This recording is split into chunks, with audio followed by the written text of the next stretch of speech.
Taoiseach, this morning I attended a protest in front of the criminal courts in solidarity with two climate change protesters, Orla and Zach, facing trial for their participation in a protest last year.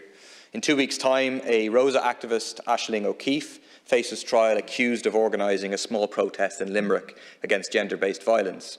We've also seen more and more use of the law against striking workers, for example, the Debenhams workers last year.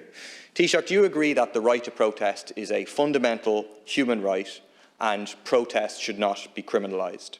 Zach and Orla face the threat of imprisonment.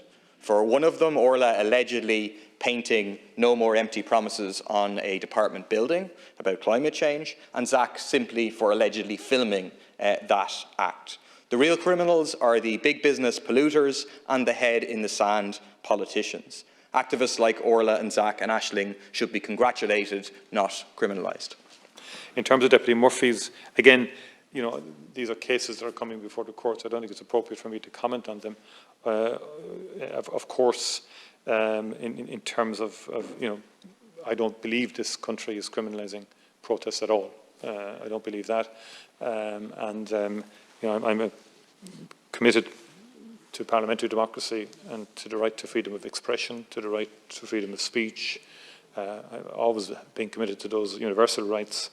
And I think, thankfully, this country does celebrate those rights. We're part of a European Union that remains one of the last bastions that protects these rights. I have to agree with the American president that increasingly the world is becoming polarised between authoritarian regimes and democratic regimes. Sorry? Oh, he arms quite a few of them. Sorry? He should know he arms quite a few. Sorry, I'm talking, but look, we've been dealing with Belarus, for example, from the European Union. Like, let's not try and always dilute the core argument that I'm putting to it, because it's the truth what I'm saying. And you always have to try. I don't agree with what's going on Hungary at all. Okay. In some of some of what it's doing. But let's not pretend. We need to move to question number 12, please.